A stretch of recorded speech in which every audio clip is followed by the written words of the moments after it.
जो मध्यम वर्ग में मोदी घर घर मोदी कर रहा था, उनके प्रोविडेंट फंड पे आँच लगी है, उनकी परमानेंट नौकरियां गई है, उनके बैंक बैलेंस पर उनका धोखा है, यानी बैंक डूबी है, LIC डूबी है। जो मध्यम वर्ग था, जो मोदी कर रहा था, उसको उनको भी मालूम हुआ। लेकिन ऐसा कि एक बार अंधभक्त आदमी बनता है तो उसको बाहर निकालना बहुत मुश्किल होता है। मैं तो पहले से कहता हूँ, न्यायमूर्ति लोहिया जिनको मारा गया वो मेरे दोस्त थे। उन्होंने मुझे ये सब इतला किया था, उनके लोग मेरे पास आए थे कि मुझे 100 करोड़ की ऑफर है और मैं नहीं लेना चाहता और मैं अकॉर्डिंग टू जस्टिस, कानून की जस्टिस करना चाहता हूँ। मैं जब खुद जज था तब भी मेरे जो ब्रदर जजेस थे उनके घर में गोलवलकर करके फोटो थे।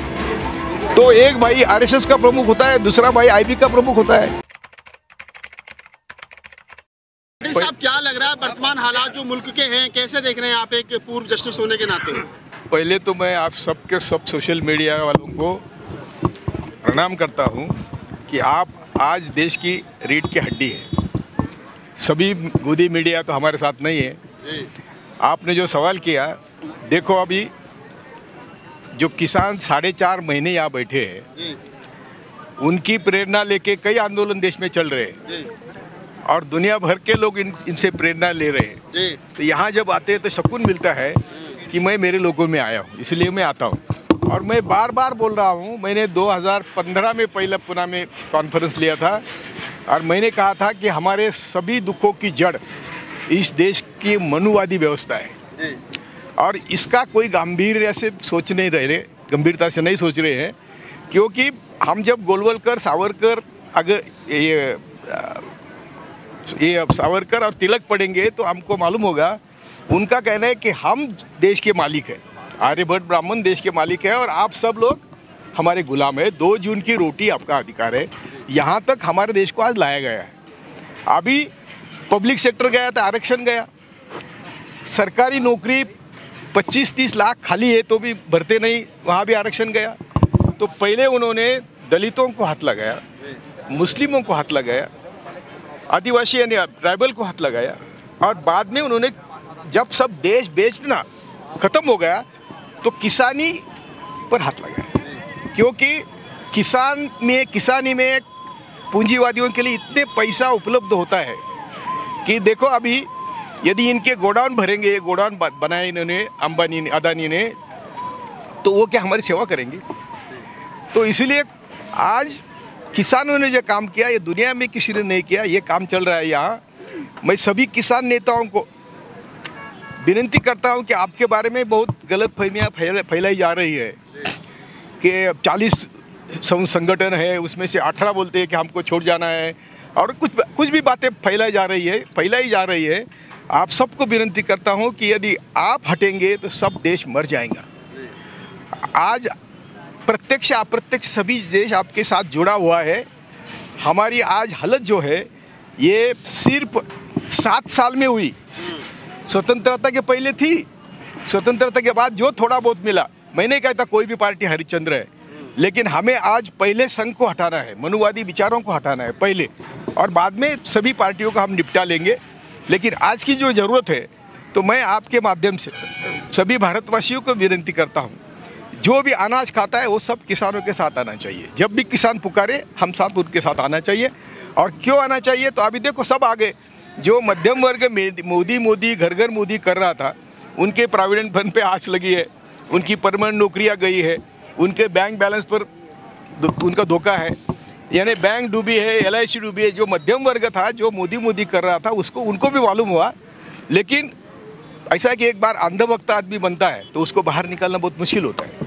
तो ये जो अंधभक्त है, इनको बाहर निकालना चाहिए। इसलिए हम लोग काम कर रहे हैं कि हमारी आज ज़रूरत है कि हम किसी भी हालत में देश का हर नागरिक हम साथ आए और हम पहले मनुवाद का मुकाबला करें।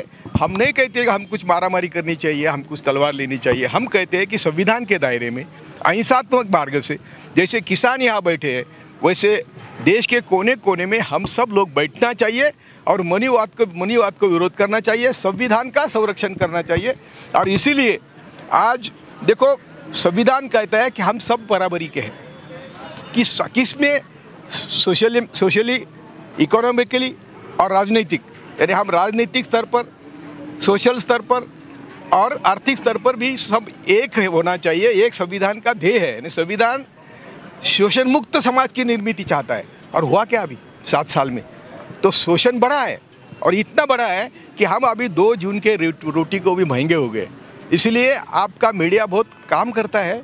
आज हमें सबको मैसेज देना है कि यदि इस देश में हम सभी लोगों को सही मायने में जीवन जीना है, संविधान के तहत जीना है, तो पहले हमें मनुवाद पर हमला करना है और मनुवादी व्यवस्था समझ लेना है। हम घर पर, हमको मालूम नहीं, उत्तर हिंदुस्तान में बिल्कुल मालूम नहीं, दक्षिण हिंदुस्तान में महाराष्ट्र। साहब, आप न्यायपालिका में काम करने का अनुभव आपके पास है, एक बात बताइए, क्या आपको लगता है कि न्यायपालिका में सरकार का या सत्ता का दबाव रहता है? बिल्कुल, मैं तो पहले से कहता हूँ, न्यायमूर्ति लोहिया जिनको मारा गया वो मेरे दोस्त थे।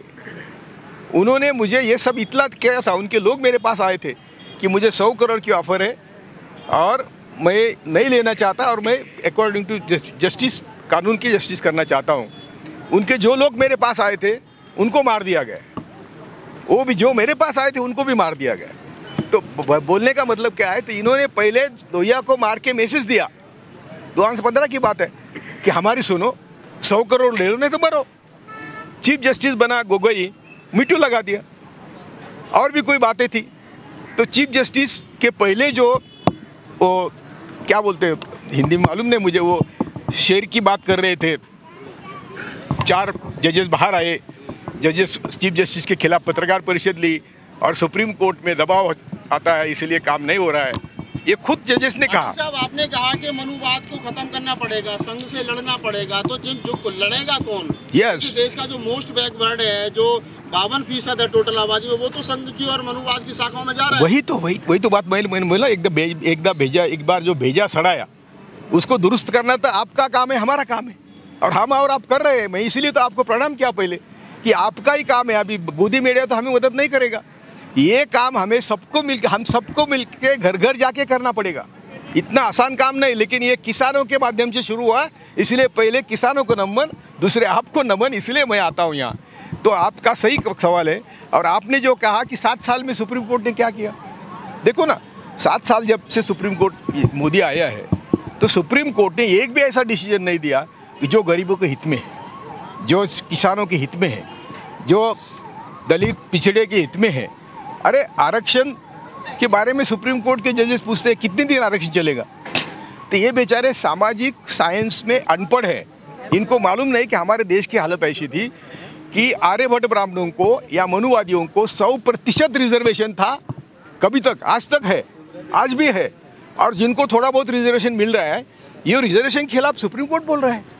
तो आज सभी, इन शॉर्ट में कहता हूँ, संविधान ने अपने अपने दायरे में काम करने के लिए जुडिशरी की अपॉइंटमेंट करी है, ब्यूरोक्रेसी की अपॉइंटमेंट करी है।